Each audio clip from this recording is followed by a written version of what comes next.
Having returned from Roseville once more, I would like. This is a review of the Tomorrow War. We watched an Amazon movie.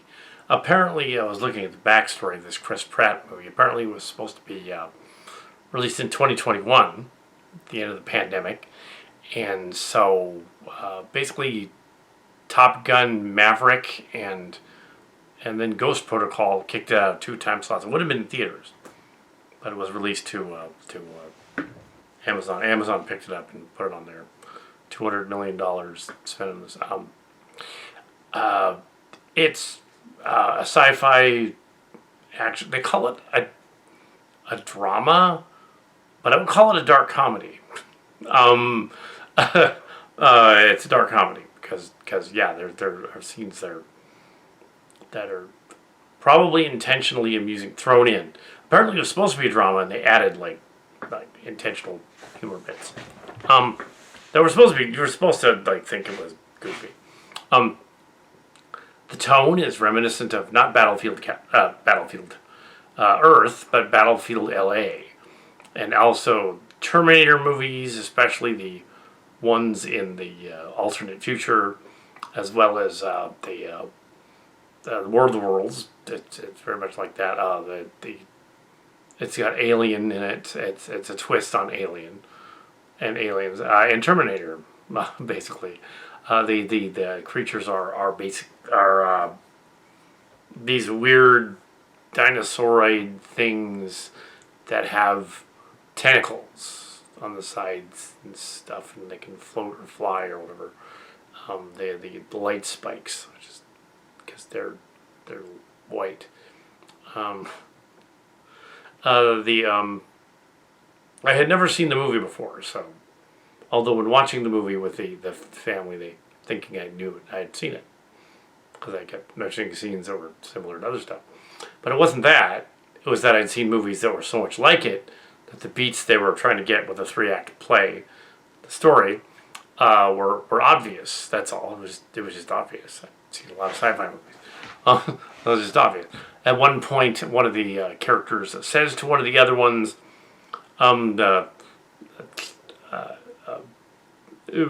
we took death and made it a fighting chance for life. To which I said, that's from Star Trek 3. And they said, just watch the movie. No, it was from Star Trek 3. You just crib that line. It's classic. It's Kirk in the Enterprise and saying death into a fighting chance for life. It was McCoy that said it. You can't use that line. It would be like saying Khan from the other movie. It'd be like in Star Trek 4 going, there be whales here, and saying that line. Or it'd be like in Top Gun having them go, I have the need for speed. Somebody did that at one point in this movie. I have the need for speed. Yeah. No, Chris Pratt, you don't have the need for speed. Yeah, now, they're saying, they're praising it because it's an Amazon thing. It was distributed to Skydance. But originally, Paramount was going to do this movie. They decided not to because of the other 2 movies that were out at the same time. So, technically, yeah, Skydance picking it up and putting it on Amazon is... they used to be an art house thing. Now they're not. They're a studio. They're not an art house. Yeah, so... critics generally kind of liked it,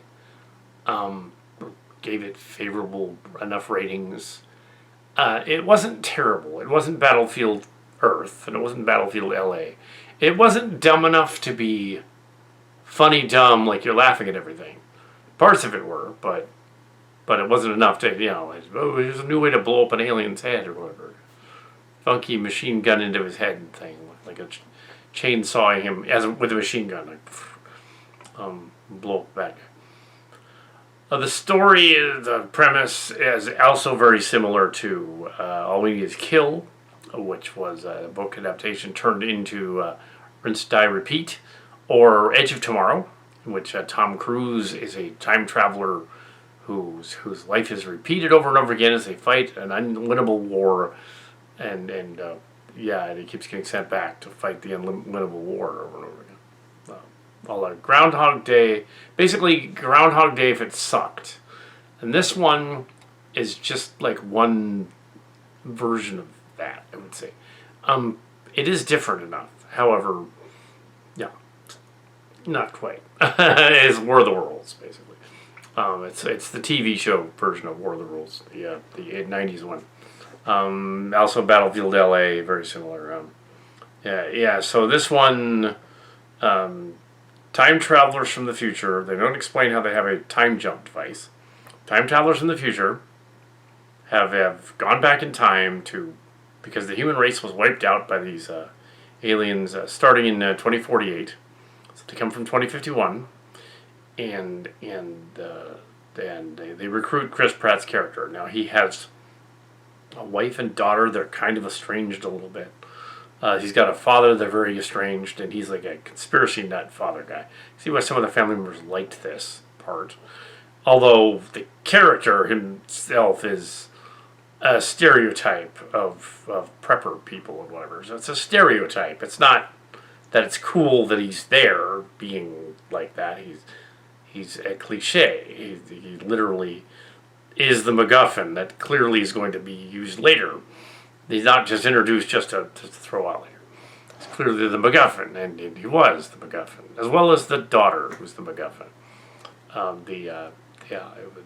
I did not see the movie. They thought I was like the daughter. You got to be the daughter. The father guy. The other thing. The time traveler lady. Why else would she be interested in Chris Pratt and recruiting him if she wasn't a relative of Chris Pratt? So ergo, it's not his daughter, is it? Oh, don't give it away. It's like I was just guessing. It's not his daughter, is it? And I was like, yeah, that's where they went. So it's basically a reverse version of Sarah Connor, and it's kind of reverse of Sarah Connor. It's like Chris Pratt's character is Sarah Connor, and she's Reese going back in time to prevent the timeline from changing. The Terminators, and it's aliens too. There's aliens and Alien 4. In that the aliens are doing a specific thing, threatening the whole planet and everything, and they got to go fight them in a story where they're just firing their guns everywhere, and which is fun. But clearly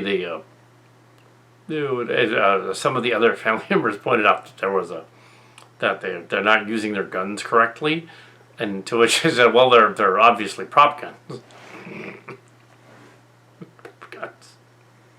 They're prop guns.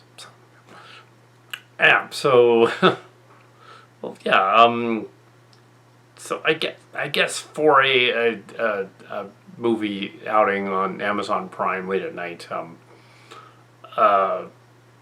it's fine. But anyway, the rest of it just goes out, and there's it sort of picks up a little more once they get into the future. It becomes more like a Resident Evil movie with a lot of over-the-top, kill the aliens. Oh, yeah, obviously. Oh, we have to go rescue this team that's, again, really obvious. Spoilers there, but I was guessing, they're not going to be, the aliens will have taken them out, too. Of course. It's from Aliens. In Aliens, they go down to the colony, and they're like, oh, game over, man, game over. That kind of thing was in there too. It was like an AI wrote some of this. I bet it did. Yeah. And it was really obvious that the girl was the daughter. And when they reveal that, it's supposed to be a dramatic moment, but it kind of isn't. Really, Chris Pratt and the other actors are playing off each other, and that's fine, and their chemistry works, but It seemed more like he wanted to do her than it did that he wanted to be her daughter, until he realized it was his daughter. Which I wasn't the one that pointed that out. Someone else pointed it out. They're like, oh, shoot, it's the daughter. I told you. No, he ain't going to do his daughter. Yeah. But yeah, so they had to fight these aliens that have sort of a weird thing going on.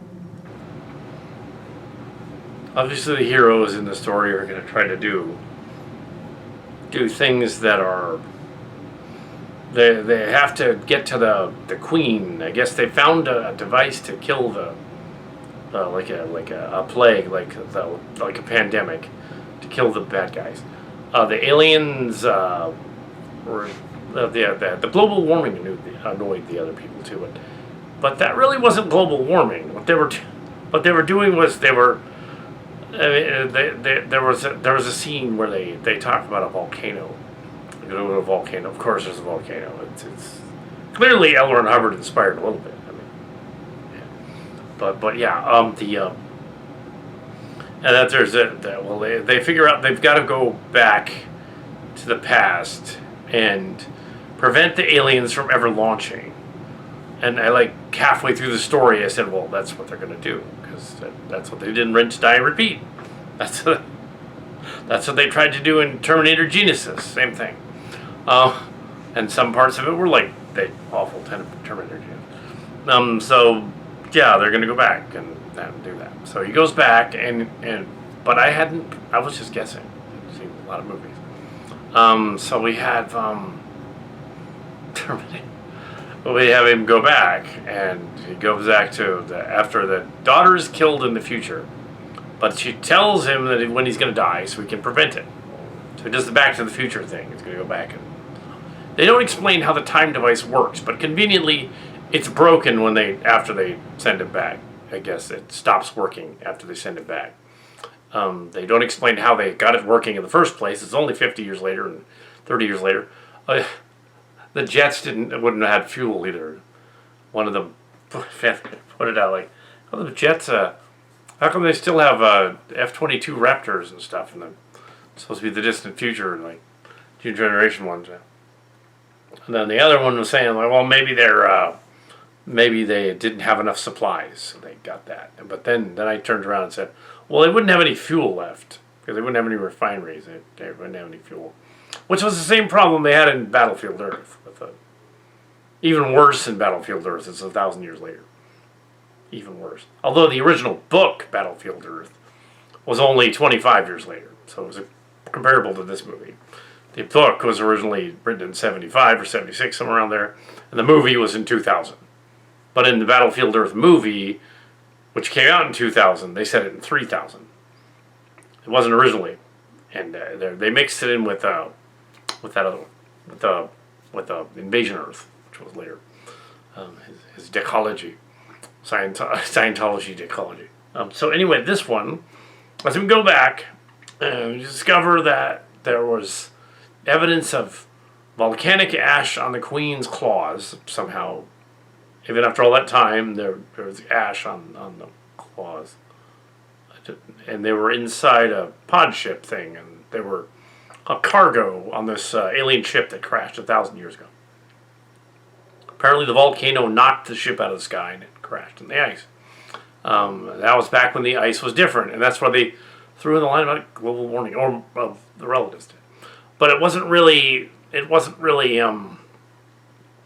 global warming. It was just that it was 1,000 years ago when there was more ice. It's not global warming. It's just there was more ice right there. Picture. It wasn't a message. Otherwise, they would have totally done that. They would have totally addressed the message. No, the aliens are not representing anything. They're just aliens. War of the Worlds. It's War of the Worlds. And oddly enough, that was another Tom Cruise movie. The War of the Worlds. Well, the 90s one. Early 2000s one was a Tom Cruise movie. But this is more like the TV show. It was a TV show with somebody else. So they have this we have the discrete character. He's supposed to be a biologist, which is not quite a chemist, but he's a biologist. So he teaches biology, and the student offers to help him find the key thing. So they got to go back to they got to get a plane and a pilot, and that's where the father comes in, the MacGuffin father guy. Fly over there. Meanwhile, the 9-year-old kid stays behind with the mother. He's going to correct the timeline and not get killed, so he's not killed. I guess that they know that he's got 6 minutes. That's kind of like Rinse, Die, Repeat, where he has a time limit to go and do things, and it's over. That's where that's like that. Yeah. So they he goes back to the spaceship, and they poison the alien cargo. The Queen gets out, but then they kill the Queen. And then the movie basically ends there, and they go back and make amends and everything. So yeah, it's very paint by the numbers sci-fi movie. Also reminiscent of, what was it? Not Ultraviolet, but the movie with the sci-fi movie with the bright blue lights going out everywhere. It was what was the name of that? What was it called? It's a weird title, like Stardust or something. One of those.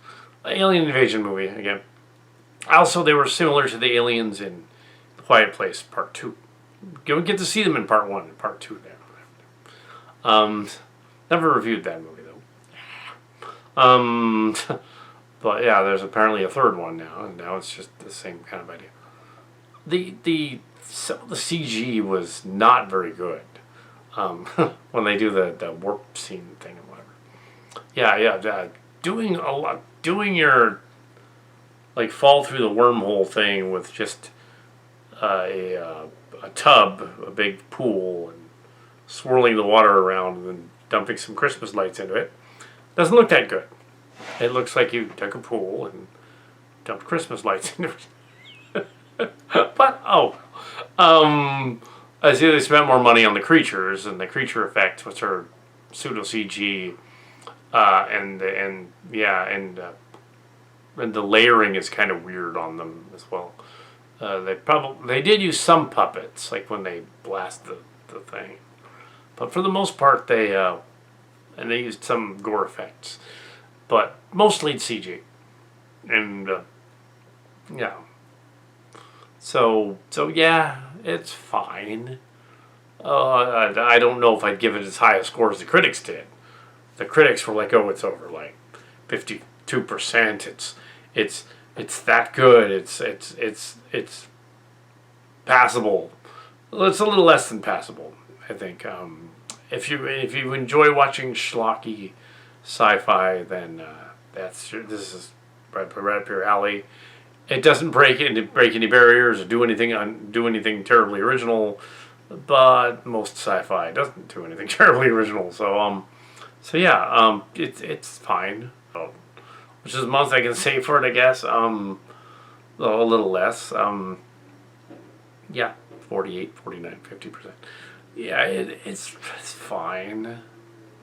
And considering it's a modern movie, it did do a throwback to the 90s there, but in the early 2000s. But yeah,